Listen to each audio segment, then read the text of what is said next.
Well, I'm going to get us started. And if people come in and trickle in, we'll just welcome them when they get here. So I'm so glad to see you here for this workshop, How to Talk to Your MP About Line 5. And my name is Colleen, and I'm Engagement Manager for the Water Campaign and Environmental Defense. I have invited people as they come in to introduce themselves in chat if they'd like. I'm going to also invite you, if you'd like, to play along, to put in chat in 3 words or less why you care about protecting water. So there's my challenge for you if you want to take me up on it. And I also want to say, as a volunteer, we want to give you some meaningful opportunities that have a high impact, like this targeted action. So when it comes to shutting down Line 5 and speaking up for water, the more of us who do it, the better. As you work on this, as you work on setting up a meeting with your MP, your ideas and your thoughts are welcome. So we'll share an email later on, just before the end, that you can reach out and let us know how it's going anytime. Now, I want to start actually with a land acknowledgement tonight. And these are slides that I wanted to share. This is actually the traditional territories of the Anishinaabe across the Great Lakes on the right, and some of the original names for the Great Lakes on the left. I wanted to acknowledge that these are the traditional territories of the Anishinaabe, the Haudenosaunee, the Huron-Wendat, Mississaugas of the Credit, and the Algonquin. And they've inhabited these lands and waters for at least 14,000 years and stewarded them, and they still are. So I thought it was important to acknowledge that tonight. They are also sovereign nations and are the rights holders in the respective territories. And the ongoing threat that colonialism poses is still in full force.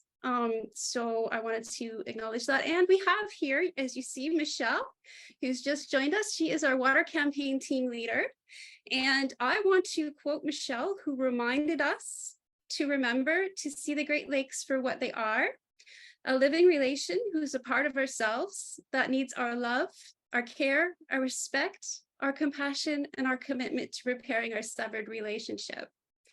So I'm zooming in from Tikaranto, near Lake Ontario, covered by Treaty 13. And you'll see that Katrine put in chat just a link to a resource you can use if you need to learn more about where you are in respect to the traditional territories that you're in. So just a few quick housekeeping things. If you would like to put questions in chat, Katrine is going to catch them up and put them in a document for us to return to later on. There are some closed captions available. If you're having any trouble with technical difficulties, you can direct message Katrine or I. And we're recording. We're recording the whole session except for the end, and then we're going to open it up to more free-flowing discussion at the end, and we'll stop recording so that you feel free to talk a little more freely. So one more slide, and then we're going to get started. So I just wanted to run you through the agenda and the plan for tonight. I'm excited that we have both Megan and Michelle here. And we're going to start with a conversation with Megan Leslie, who will answer our questions and give some insights into how to have a good interaction with our MPs. And Michelle is going to give us a review about Line 5, share some background facts and an update for us about where the situation is now and what we might ask for. And then we're going to do some guidelines for setting up your meeting. And then we'll have that open session at the end where we can have a free discussion. So with that, I'm going to stop sharing and introduce Megan. So Megan Leslie is President and CEO of World Wildlife Fund Canada and leads their 10-year plan, Regenerate Canada, to reverse wildlife loss and fight climate change. Megan was a member of Parliament representing Halifax for 2 terms and served as environment critic and vice chair of the Committee on Environment and Sustainable Development. Megan is a proud recipient of a Mount St. Vincent University honorary degree. Welcome, Megan. Thanks. It's great to be here. So we'll dive right into the questions. So our first question is, what are your top 3 pieces of advice to ensure a successful meeting with our MPs? Okay, so one thing I think it's really important for everybody to remember all the time and to remind yourself every time you go. Maybe you're going to be meeting with your MP all the time. Just remind yourself each time that your member of parliament and your city councillor and your MPP, they are just folks, right? Like they're just people from their communities, and they might have had expertise in an area. So when I was elected, I've been working in housing and homelessness. I certainly knew a lot about the issue, but even over time as an MP, that information in my head, that expertise got kind of dusty. So even on issues, oh, did I raise my hand? How did that? I didn't touch anything. I'm going to lower my hand. I don't know what happened. But even on issues of housing, I would be very grateful for folks who would sort of like get me back to basics, like what are the issues? So just remember that the people who are elected, they're just people from the riding. They are probably experts in parliamentary procedure, and that's probably it. So go not being intimidated or thinking they know so much more than you. You are an expert. You are an expert in your lived experience, at the very least. You are an expert in what your hopes and dreams are, what your fears are, what your concerns are, and like just be confident in that, right? You're going to talk about this issue. You know your story, and no one else does. So number one, they're real people. Number two, I would say be a bit organized. When you go in, think about, okay, what do I want to say? And what's my ask? There is nothing more frustrating for an elected official than going through an entire half-hour meeting. And at the end, it's like, okay, so what? What do you need me to do? What is the issue? So always make sure you've got an ask in there. I'd like you to raise this in your caucus. I'd like you to make a statement. I'd like you to champion this legislation that one of your colleagues has put through. What's the ask? And then I would also before you leave, ask them something that engages them one step further. So, hey, MP, who else should I talk to? Are there other people in your caucus who might be receptive to this that I should be talking to? Are there other people you know in the community where maybe I could go talk to them because they've got a different opinion, and maybe I could do the outreach? Like ask them for their expertise in some way, and a way for them to stay engaged. Oh, you know that person in the community who has another opinion? I'd love to talk to them. Could you introduce me?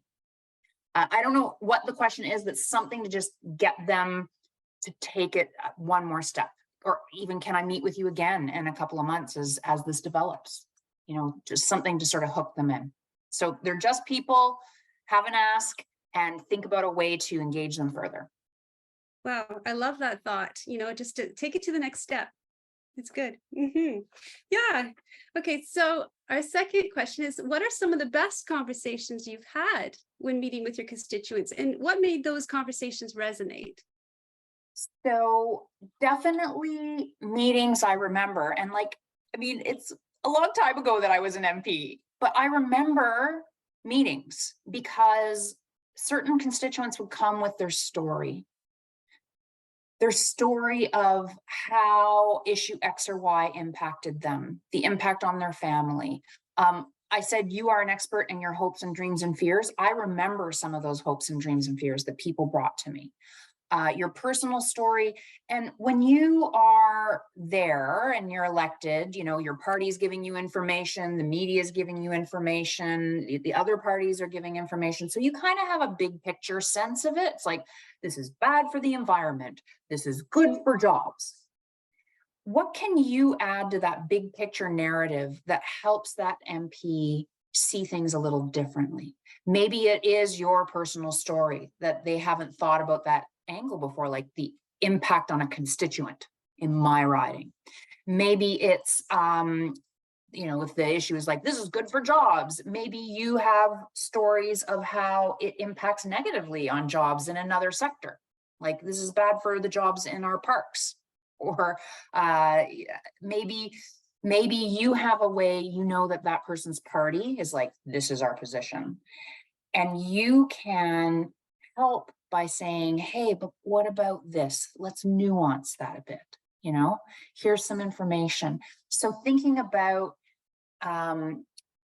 Yeah, those kind, like where someone told me their personal story, it sticks in my head. It gives me a new perspective where they can show me another side of the issue and bring it to life for me, not just that it's like what you read in the newspaper. And then the political reality of it is like each MP belongs to a political party. So can you help them, not just like your party's wrong, but hey, if you could shift it this way, if you could understand it that way, there's help them get there. Those are the ones that I left those meetings thinking, oh, wow, okay, this is good. I really learned something here and I know what to do. Hmm. Oh, that's great. So this one is a similar question. Can you remember a conversation with constituents that changed your mind? So taking that question one step further. So I would love the opportunity to answer this, not from the perspective of meeting with a constituent, but there was this environment group that called me once. I was, as you heard, I was the environment critic for my party, and I got a call from this environment group called Environmental Defense. And your campaigner at the time reached out and said, hey, Megan, you're the environment critic, and we have this issue around microplastics and microbeads. And I was like, that sounds like a conspiracy theory. I've never heard of microbeads in toothpaste and soap. Like, this was not a commonly known issue. And I was like, okay, but I trust environmental defense, so they're probably not conspiracy theorists. So I was like, okay, I'll take the meeting, but this sounds a little wacky. And your campaigner reached out, and first of all, so the issue, they said, this is the issue. There are these plastic microbeads in personal health products, and they're getting into our waterways. They're creating this plastic soup in the bottom of our Great Lakes. Fish are ingesting, the bellies are full of plastic, like gave me the issue. Then they gave me the evidence. So they had already, I say they, you, I'll say they, this group had done the work and could just show me, like, Megan, here are the scientific reports. Like, this is real. This is a real issue. So the issue, the evidence. Then they gave me the solution. I was like, okay, well, what do I do with this? Like, there's microplastics everywhere. What am I supposed to do? And they had done the work. Well, if there was a change made to the Canadian Environmental Protection Act to include microbeads as a toxic substance, then we could ban the production and ban the sale. I was like, oh my God, it's really that simple? Okay. Well, then I'm confronted with, this is a pretty niche issue, and I don't know how I'm going to get anybody to pay attention to it. So they had done the work, and they handed me this stack of petitions that regular folks had signed from across Canada, saying that they thought this was a big issue. And I could flip through and be like, whoa, Saskatchewan, whoa, Northern Ontario. Like, you could see where people were from, and they were real people, right? That was the power of constituents, was this documentation. So I went to my party and I was like, we got to do something on this issue. And I got the same stages of denial from my party. Like, that sounds like a conspiracy theory. And then nobody cares about this. And I was like, look at these petitions from all over the place. I'm going to keep going. So then, we introduced this motion in the House of Commons, and I've got to convince the other parties to vote for it, because my party didn't have a majority. And I went to the other parties, and they're like, Meg, this sounds like a wacky issue. And I was like, no, I've got the evidence. But what convinced them was the petitions. And so it was a conservative government at the time, and I really needed conservative support. And I went to them and I'm like, look, I'll give you this stack of petitions. You can look through, you can see where they're from. These people are your constituents, and they care deeply about this issue. That is what sealed the deal, was having constituents, their voices on paper, but it could be in meetings, could be, having constituent voices. And that's what made the Conservatives, who were the majority at the time, decide, yes, we're going to support this. And so when I brought forward the motion, it passed unanimously. So like, how I said, they're just folks. Be be organized when you go in, have an ask. Like, that environmental defense win, we banned microbead production in Canada. And it was all because someone picked up the phone and said, hey, I want to talk to you about this. And they were super organized. And then they had the power of the constituents, power of people. It was amazing. Well, that is like a lesson for us tonight, for sure. That's encouraging. Yes, thank you. I So often one more- say it's probably going to say on my tombstone that I successfully banned microbeads in Canada. And I'm like, yeah, it's not me. I did hardly anything. It was all environmental defense. Oh, wow.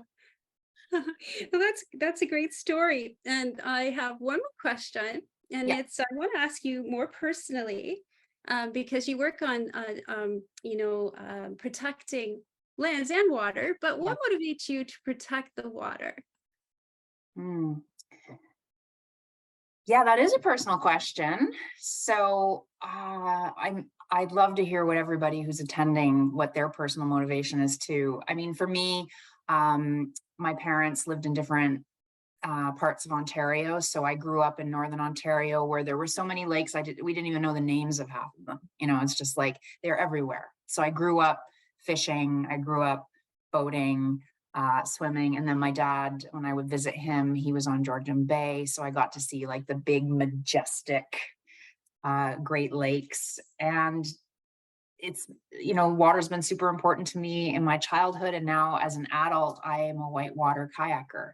And I care, you know, if you whitewater kayak, you start to care very much about water levels, which are impacted by dams, which are impacted by other industrial activity, which are impacted by climate change because of drought, because of floods. So even though water levels aren't the health, they are the health, you know? So it's just, it's in you, you know? Yes. Oh, so as you said, I think that story can also help us come up with our own story and our own connections. That's great. Okay, so you Which know is what? like, you know, 101 of organizing, right? Like, what is your story? Mhm, And when I said hearing from constituents about how this impacts them, like I want to hear your story. And it leaves a mark with you. mhm, You're like, oh, this isn't just like, you know, the headlines and the media. This is real life in my riding, people I represent. mhm. Yeah. So I'm actually going to invite Katrine to pop on with any questions that may have come up, or let us know if there were any questions that came up during that conversation from the people here. Oh, I see in the chat, Jan Willem saying clean water equals life, health, and food. Yes. Yes. Water is life, our motto, water for life. Yes. Yes. Yeah, there are no questions yet, but I invite the group, if you feel comfortable, feel free to unmute and ask Megan your questions. She'll only be here with us for the next few minutes, so before we move on. So definitely take advantage. And if you're feeling like you want to put it into the chat, I'm more than happy to read your question out on your behalf.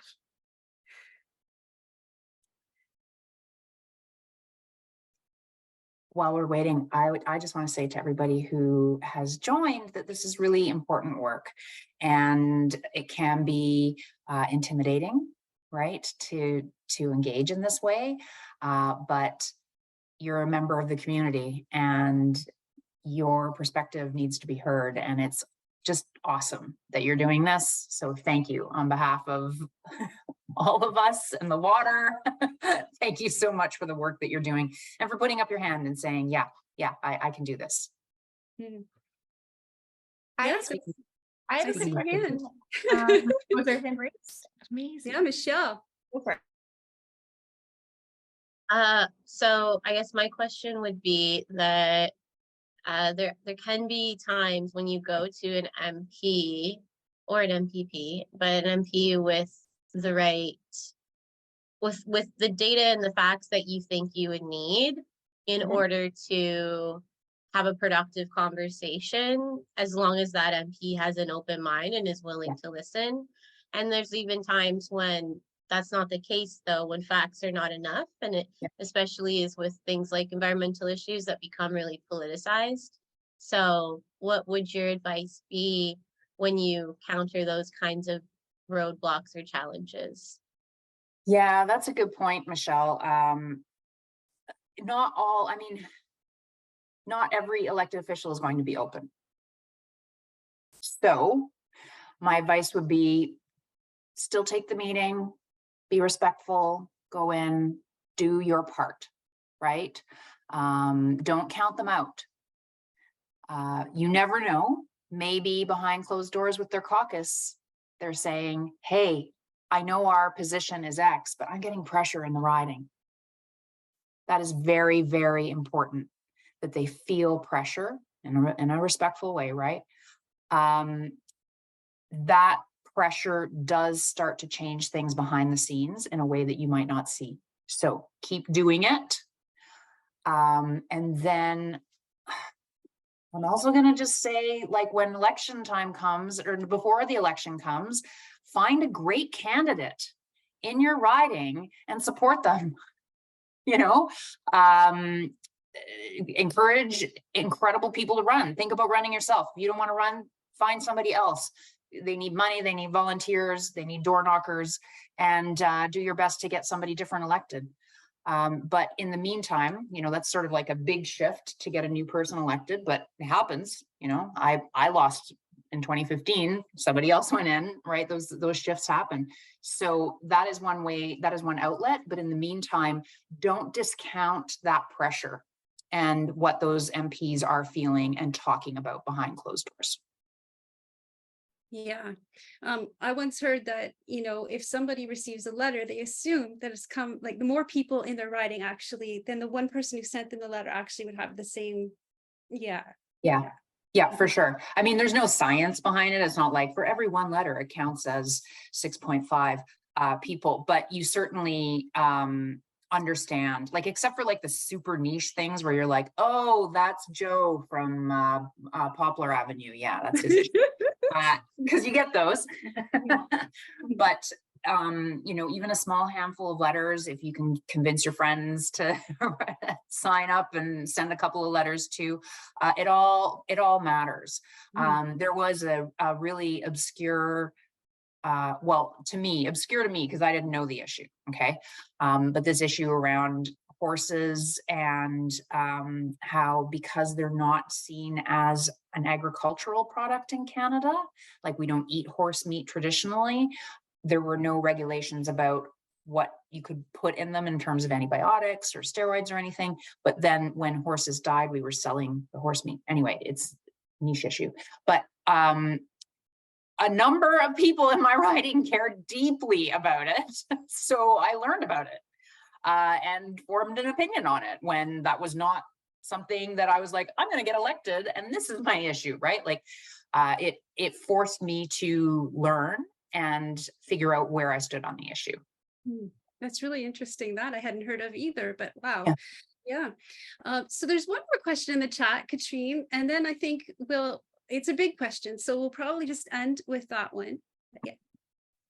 The best way to get, oh, sorry, Katrine, go ahead. No worries. I know people can see it in the chat. I was just going to read it out.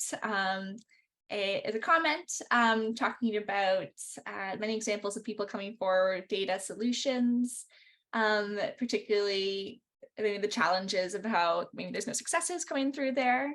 Can you clarify to the group how the best way to get the attention of politicians who might be talking about challenging systems like the oil and gas or fossil fuel industry that are sort of part of a bigger economic paradigm?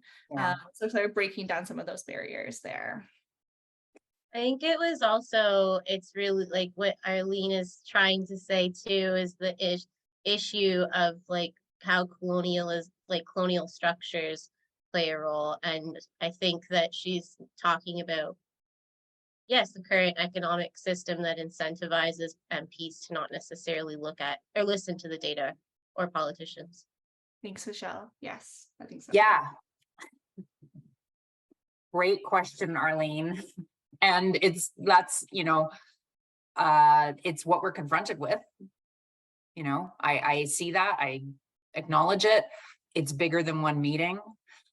Do I have advice, or can I clarify the best way to get the attention of politicians?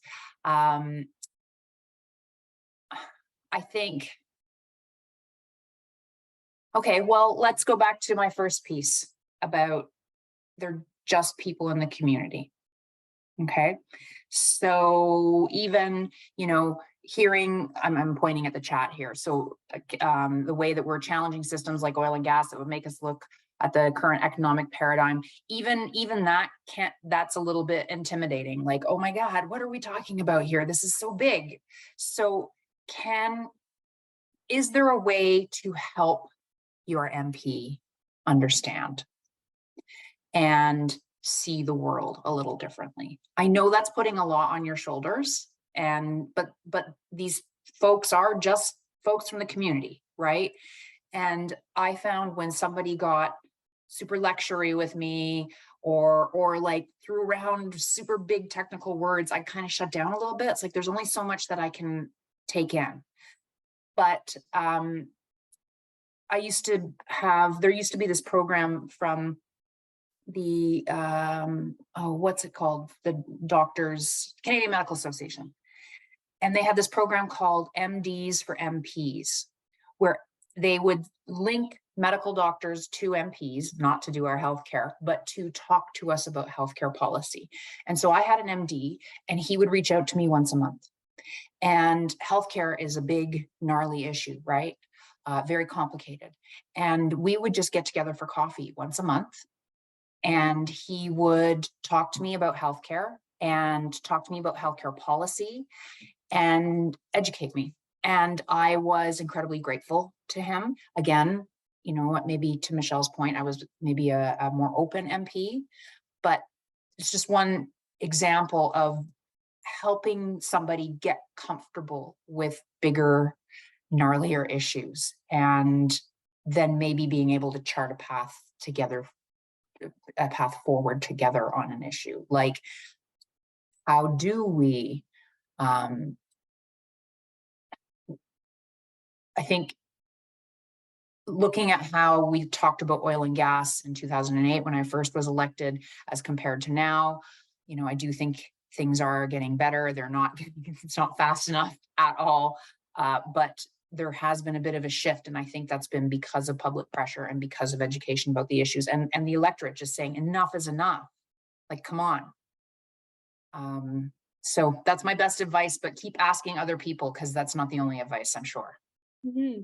Thank you. No, that's a good point. Like, sort of, yes, having an introduction to what you're trying to say, but not saying everything all at once, and just sort of being there to keep reinforcing it. And yes, that's wonderful, actually, answer. It's a big question, and we are all working on the answer to that question, I think, ongoing. So that's why we're here. That's why we're here. Environmental defense is here. That's why everybody's joining, right? Yeah, so that's fabulous. So thank you so much, Megan. I'm going to yes, I will not ask another question now, but it's my pleasure. Yes. Good luck out there. Thank you. Okay. So I'm actually going to introduce Michelle now. And Michelle is a Great Lakes water policy and governance specialist. She serves as the water program manager at Environmental Defense. She has worked previously as a Great Lakes researcher and an analyst for organizations such as the Great Lakes Policy Research Network, the International Joint Commission, and the Canadian Environmental Law Association. Michelle holds expertise in the intersections between climate change, pipelines, water, and food systems. And Michelle is a Métis and British Canadian water protector who sees water and the Great Lakes as a living relation and is devoted to water and climate justice. And I can tell you for sure that is the case. And I am so glad you're here to help us understand what's happening right now with Line 5. And with that, I'm going to mute myself and screen share for you. Well, first of all, hello, everybody. And thanks for everyone that made it out tonight, and those of you who end up tuning in later for the recording. So I'm just gonna give a bit of an overview for everyone. Just some of you might have, I feel like there's probably people on this call who already have some of this information or aware of some of it, but just for those of you that do, it'll be a bit of a refresher. And then for those of you that don't, these are some of the reasons why we are fighting so hard to shut down this pipeline, Line 5.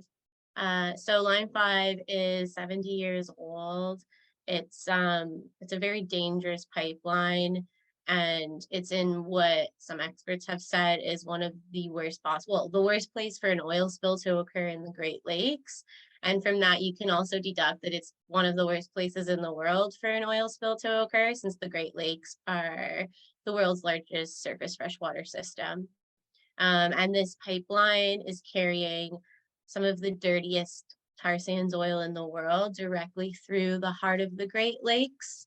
This kind of oil is extremely difficult to clean up.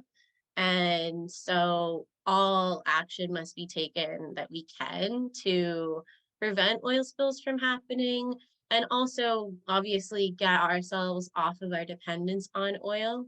In the case of Line 5, there's been a lot of near misses and safety violations that have occurred. Some, like, you know, one of the incidents that did happen included a 12,000-pound anchor striking where the pipeline crosses in the Straits of Mackinac, which was something that could have been an awful rupture into the Great Lakes, but we know that it also has leaked at least 33 times in different parts of the pipeline. Maybe go to the next slide now. This slide is just, it's showing examples of where some of the places have occurred where this, where there's been significant ruptures, and other times there's been smaller ruptures. But in total, this pipeline has leaked at least 4.5 million liters of crude oil into surrounding lands and waters since it was put into operation in 1953. And that's just what the leaks and spills that we know of. A lot of often spills will go unreported. Some of the smaller ones will. And you can see where some of those more significant spills happen. There's even examples, and this is really important knowledge and information to be able to say when you speak about this pipeline. First, I'll just tell you that because Enbridge has on their own website, and their Enbridge and other allies will say that this pipeline has operated flawlessly and it's never spilled, and that's an outright lie. One of the most significant spills that occurred was in Crystal Falls, Michigan in 1999, I believe it was, where over 200,000 gallons of oil spilled out of the pipeline. And when responders came, they accidentally ignited a vapor cloud, which had, because of the gases in the air, and they evacuated roughly, I think it was 800 people. So this is on record. We can all fact check this, and we can then go to Enbridge's website and see how they have a lie on their website.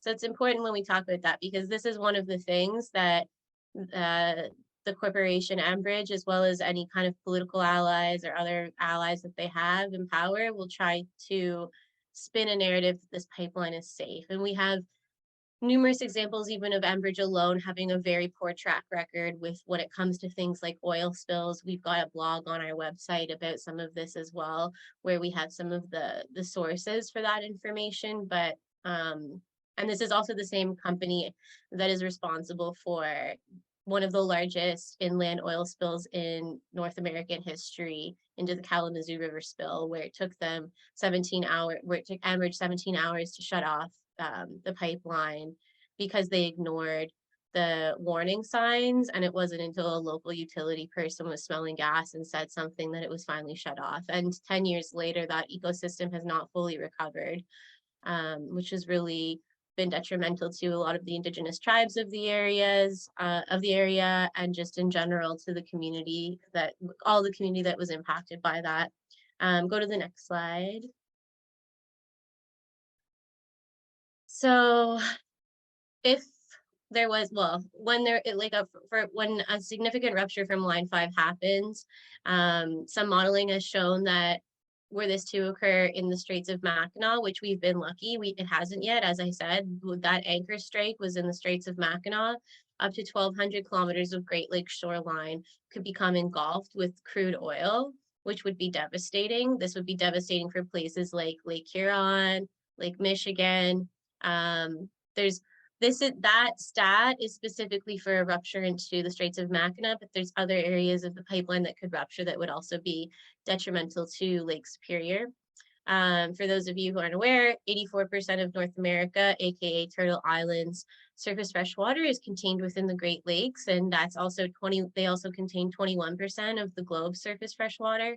This is a drinking water source for over 40 million people who are in this area.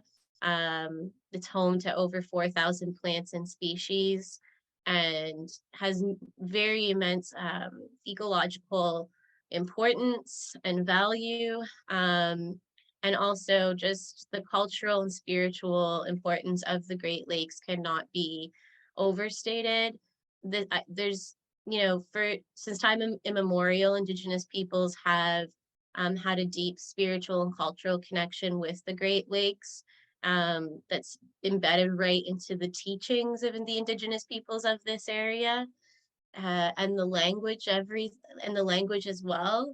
But obviously there's other people who are inhabiting this area now and have for a little while, who also hold different kind of spiritual maybe connection to the waters, or as well as like it's a part of their way of life, and they feel, you know, very, yeah, as I said, connected to these waters as well. If we were to lose places like beloved shorelines like Tobermory or or Sauble Beach, Bruce Peninsula, Manitoulin Island due to a Line 5 rupture, that would break a lot of hearts, as well as it would cause significant cultural losses for the Indigenous peoples of the area. And go to next slide. So a little bit of like the state of play right now with what's going on. We've got for over a decade now in what's called Michigan. Today we have the 12 tribes that are all Anishinaabe, who have collectively called for a shutdown of the pipeline. And one particular tribe, Bay Mills Indian community, whose traditional territories and waters are located right at the Straits of Mackinac, are interveners in something going on to do with the court cases. There's a fight to shut down Line 5 happening in Michigan. And so Bay Mills is an intervener in something to do with some permitting that Enbridge is trying to get to do with a tunnel that they want to build, which I'll get into later. But also, in addition to that, the Anishinaabe Nation here in Ontario, which represents 39 First Nations across Ontario, also supports a Line 5 closure. And Bad River Band of the Lake Superior Chippewas has a court case against Enbridge to shut down Line 5. Their territory is located in Wisconsin. And in that court case, later last year in November, the judge found Enbridge guilty of trespass on the tribe's a portion of the tribe's territory that the tribe has ownership over. And there's another update that also happened as well recently that I'll get into a bit more later that has to do with Enbridge having to leave the territory. And when I mentioned that there was a case going on in Michigan to do with Line 5, a legal case, that's because the Michigan governor, Governor Whitmer, as well as the Attorney General Dana Nessel, both have cases that they filed in I believe Nessel's was in 2019 and Whitmer's was in 2020, around that time frame, to shut down the pipeline in the name of the public trust doctrine, which is states that the waters cannot be owned by any corporation, and that it's because of the violations that happened with Line 5 and the safety violations and the violations of the permits they were given in 1953 that Enbridge committed. There was all these different reasons that the governor cited where she was able to bring this to court and demand or order a shutdown, which that case is still ongoing and it's being delayed in the courts because of the fact that the Canadian government invoked an outdated 1977 pipeline treaty after Governor Whitmer tried to order the shutdown order. That was the first time they used it, and they also invoked it a second time later on in the Bad River Band case as well to try and jam up that case in the courts. But right now that treaty is impacting the Michigan case and how it can proceed, because it's making it so that the negotiations that are happening between Canada and the US have to continue and be resolved before that case moves forward. And next slide. So recently, there was some pretty severe, like significant spring flooding in the month of April and May. And so Bad River Band, Bad River Band gets its name because of the river that's called Bad River now on the territory, which is a significant tributary to Lake Superior. And its original name is Mishkazipi, which means Medicine River in Anishinaabe-Moan. And that river has been experiencing enhanced erosion happening due to flooding. Flooding events have gotten more intense at times and increased over the years because of climate change impacts, and as well as the fact that this erosion around the river and the bending of the river is a natural process that's just being exacerbated by climate change impacts and heavier rain and more severe rainfall events. So Bad River Band submitted an emergency filing for a shutdown because of how close the erosion was getting to the pipeline. And that was a few weeks ago. And now we have a ruling that recently came out from the judge that said Enbridge has 3 years to vacate the tribe's territory and shut down the pipeline in that part of the, in that section of where the pipeline crosses in Wisconsin. And Enbridge is going to try to appeal this, but also Enbridge is going to try and either build a reroute as well around the territory if possible. And that's something that we're also going to need to be pushing back and fighting back on. I guess right now is the time when I will explain a little bit quickly about the reroute.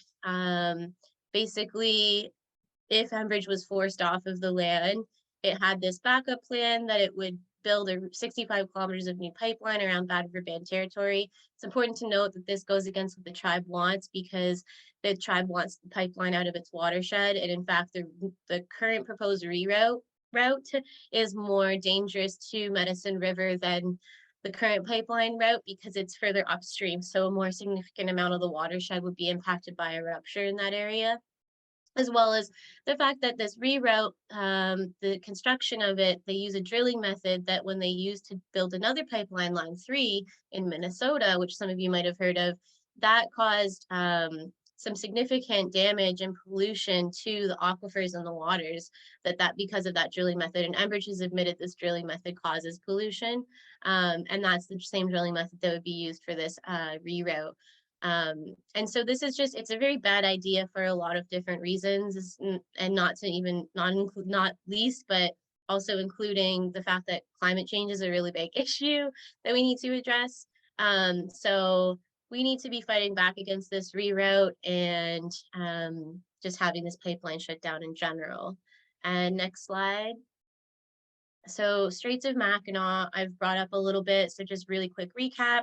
This is a very important area of the Great Lakes. It's pretty much the heart of the Great Lakes. It connects Lake Michigan and Lake Huron, is the epicenter of Anishinaabe creation stories, where they believe that the turtle emerged to form Turtle Island. And these stories go back over 10,000 years. And it's crossing open waters in currents that have 10 times the strength of Niagara Falls. Straits of Mackinac are a very ecologically important place, but can also be quite treacherous as well. And this quote here from a University of Michigan hydrologist, Dave Schwab, says that it's the worst place for an oil spill to occur in the Great Lakes. And he's the one that was responsible for doing the modeling that showed us how bad an oil spill could be, how far it could reach, and the kind of devastation that we could see. And one of the things that Enbridge is proposing to do, if it's forced to shut down Line 5 in this part of the Great Lakes, is to build a tunnel through the section of the straits to encase the pipeline in, as like its solution to this huge looming threat that it poses by every day it being exposed. Every day we're at risk of this rupture happening in the Great Lakes in this very sensitive area. And so Enbridge wants to build a tunnel. The tunnel is a dangerous plan for a lot of reasons. Experts and engineers have said that it poses really serious safety and feasibility and engineering concerns. There's even the presence of potential for explosion in that tunnel at the bottom of the Great Lakes on the lake bed because of the presence of methane gas. And not to mention between the tunnel and the reroute, these are just band-aid solutions for an entire pipeline that's a huge ticking time bomb. And basically this pipeline is on life support at this point. Before we go to the next slide, I will just mention, because I didn't have a slide in here about this, but it is important to note that there are other alternatives for meeting our energy needs currently without Line 5. We've done research, and as well as Bad River Band has done research, their own, but in both cases, the research echoes the same findings. It was done by industry experts that we can meet our crude oil energy needs without Line 5 in the meantime, as we're transitioning off of fossil fuels. There are other ways to get our oil to market that won't cause economic turmoil, won't cause energy crisis, and won't have the average person like yourself or me really hurting our wallet beyond what we're already experiencing with inflation, because impacts of gas and prices will be extremely minimal. And jobs also as well will be maintained as we're in this place where we're trying to get ourselves transitioning off of oil and having a strong plan for workers in that transition also. But we can shut down Line 5. We can plan a shutdown. We can do it quite soon, actually. We just need to have the political willpower and societal pressure behind us to get that in place, and we'll still have our energy needs being met. Next slide. And I'll just really quickly, because I think we're getting, actually, well, it's 6:50, so I guess I'm doing not bad. Oh no, I should wrap up soon. So really quickly, just recap this. In April, a few of us went to United Nations headquarters in New York for the United Nations Permanent Forum on Indigenous Issues. And after that visit, the Permanent Forum, which is the United Nations body, recommended that there would be a permanent decommissioning of the pipeline because of the real and credible threat that it poses to the treaty protected fishing rights of Indigenous peoples on both sides of the border of the Great Lakes, and recommends for Canada to re-examine its support for the pipeline. Next slide. So just really, these are the top line calls for action. Shut it down. We've got alternatives that are viable and affordable. Prioritize protecting the world's largest surface freshwater system. We're in a growing freshwater crisis globally, and even here at home, we're seeing different issues in North America. So we really need to prioritize the Great Lakes protection and uphold Indigenous treaty rights and inherent rights. Let's not support false solutions like a reroute and a tunnel. Let's get Canada to withdraw this outdated pipeline treaty that makes no mention, by the way, of Indigenous rights, nothing at all, and does not take into the current context of the energy transition that's underway. And the current use of the treaty is actually quite concerning, because if Canada is to get away with using this treaty in this way as to go to bat for Enbridge and help Enbridge, it sets a dangerous precedent over the next decades while we're in this energy transition for us to shut down pipelines. Because technically, if a pipeline from, like, let's say some tar sands in the US that carries any oil that goes through passes through another border, or for example, if we have Canadian tar sands oil passing through to the US and it's never even coming back to Canada, doesn't matter. It still gives corporations this precedent that they can maybe use this transboundary treaty as a way to stop us from shutting down pipelines, which we need to do in the coming years. And we need to swiftly advance our just transition away from fossil fuels. So I'll leave it there. And any questions that you have, happy to answer. Yes, thank you so much, Michelle. So you do have one question. I'll let a couple questions I'll let Katrine ask them, but I also want to say that we are going to share a tip sheet and a briefing summary. So if you didn't catch all of that, or you want more detailed recommendations to take to your MP, we will be giving you that in written form as well. So Katrine, I'll let you take it away. Thanks, Colleen. Thanks, Michelle. Our first question is from Renee. Is there a viable alternative to Line 5? And why is Enbridge not moving forward towards those alternatives?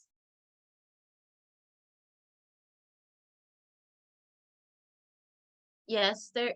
Yes, so there is the viable alternatives to line 5, which, by the way, not that we didn't, it's actually still in Enbridge's own pipeline system, that the alternatives we are proposing.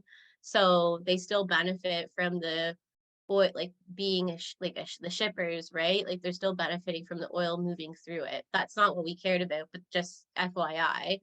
And even at that, Enbridge doesn't want line 5 to shut down, doesn't want these alternative ways to be put forward, because of the fact that, to be honest, it's really difficult to build new pipelines now. And Enbridge has done a few things to get around this. They rebuilt line 3 to have double its capacity when that pipeline was reconstructed recently. They've, in the last decade, like they reconstructed another pipeline, line 78, which is one of the other pipelines that we can get our oil through. They doubled that pipeline's capacity when they built it, but it's not operating at that capacity yet. And there's other examples of pipelines that connect to the mainline system that line 5 is a part of, going south, that they're trying to enhance the capacity of. And really what it comes down to is that at this point, losing any pipelines on top of not being able to build new ones is really, it's like gonna hurt a fossil fuel corporation like Enbridge's bottom line in these coming years, as it's also trying to figure out how it's going to Enbridge is doing a lot of things to try and control the transition going on right now, but essentially line 5 would impede Enbridge's efforts to continue to pump as much oil from the tar sands out as possible in the remaining years that it can, and use the mainline system that line 5 is a part of around the Great Lakes area to help accommodate some of the expansion that it wants to do further out, like off the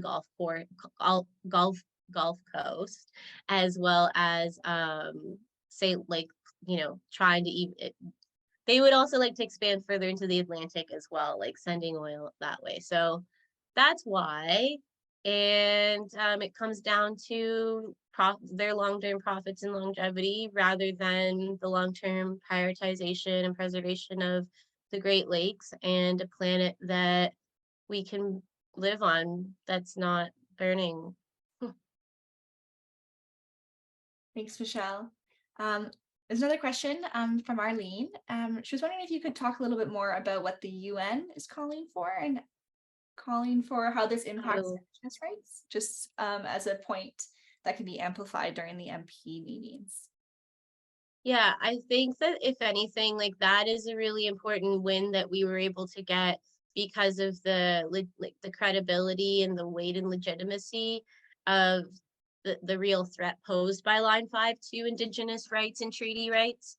That you yes, for sure, like amplify that in your conversations with whatever decision maker, as well as like re-amplify it when there's opportunity in media conversations, because even though the UN can't really like order Canada or the US to shut down the pipeline, I do think it's helpful because, for example, Canada tries to play it like it's not violating any Indigenous rights when it comes to line 5. Enbridge does as well. I've been in like a meeting with like a Canadian diplomat where they were like straight up gaslighting Indigenous chiefs who were sitting across from them about the violations that Indigenous rights violations that happen to their communities, or like that the reason they're advocating to shut down the pipeline on behalf of their communities.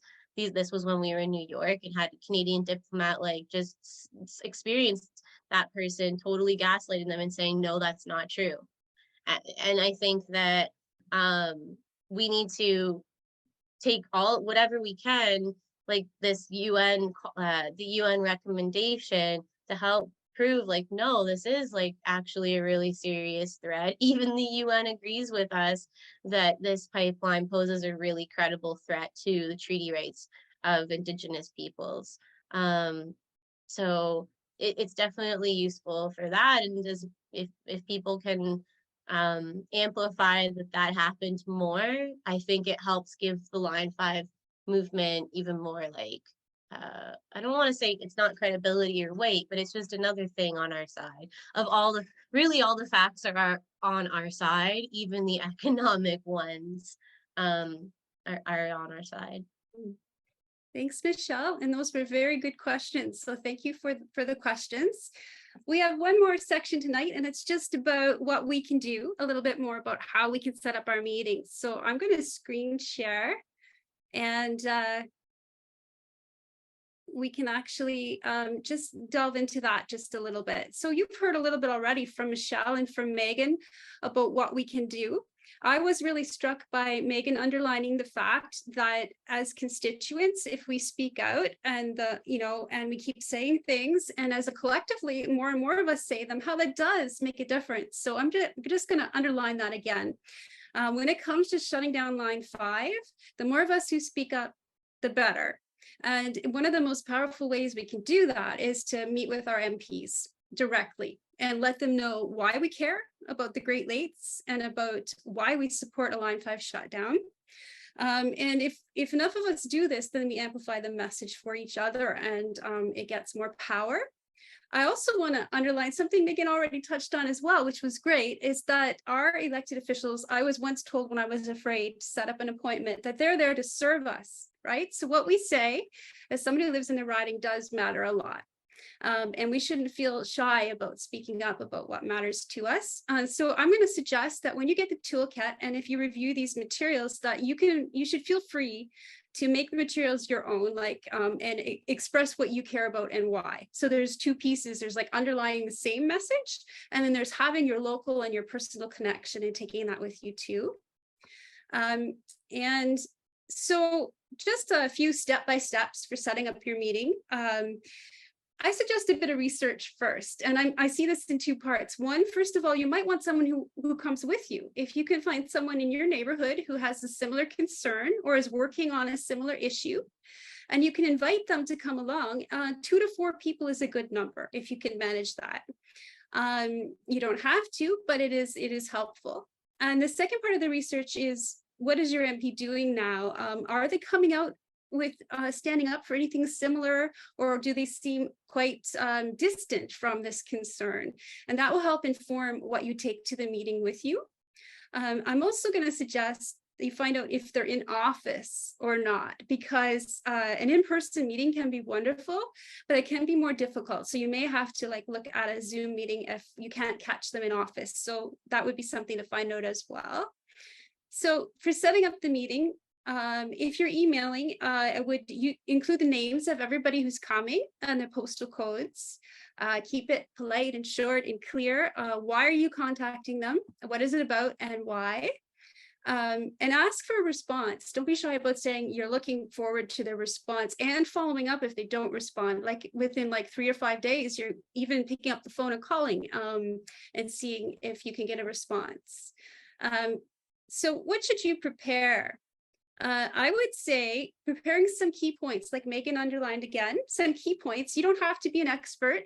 We don't have to be experts when we talk to our MPs, but at the same time, we can bring some of our personal and our expertise with us. And so I would actually prepare a few key points and maybe some data to back it up. Prepare your statement or your anecdote about why it matters to you. And if you're going with other people, especially, but even if you're just going by yourself, practice. So if you have a crew coming with you, you're going to want to figure out who's going to say what when. And I'm going to also say, perhaps you might want to leave something behind. So you don't have to say everything in your meeting. You've got something to leave behind.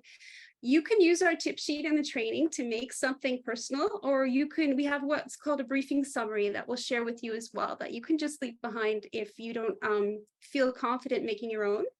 If you are making your own, I'd include a concrete ask and a few resources and a few signatures if you can, to give it some weight. So at the meeting, you might get half an hour. So if you get more, it's a bonus, but with the half an hour, you're going to want to use it as well as you can. So be prepared with a bit of an agenda, like introductions and a thank you, Be prepared with your story, to share your story about why it matters to you.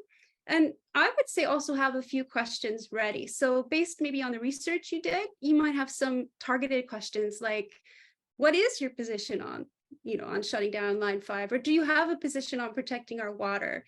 Would you be able to speak up about it? And here's a question that I heard someone ask in an MP meeting that I think is a really good question. And it is, what can we do to help you, to empower you to speak out on this? And I think Megan touched on that as well. That's a good question. Leave some space to also listen, because your MP might have questions as well, and they often do. And this might seem obvious, but make your ask. Make sure they know what you're there about and where you stand. And if you prepared one, leave your leave behind. Now for the follow-up, I would advise sending a thank you note. And that's your chance too to include any links or resources that you mentioned or you forgot to mention or you were asked for during the meeting. It's also a chance to reiterate your asks, to repeat what you're asking for, and maybe even to say, I look forward to seeing what you do. I look forward to seeing action. If you think it's appropriate, you could even have the next step, like Megan suggested. What about a second meeting? What can we do next to carry on this discussion? I would debrief with the people who went with you, and we will also share a follow-up survey that you can fill out for us to let us know how it went. And here is our volunteer email again. And you're welcome. Excuse me, I'm talking too much. You're welcome to reach out to me or Suzanne at any time if you have any questions, or if you want to set up a one-on-one with us before your session with your MP. And also, if you want to follow up or give any thoughts about how it went at any time,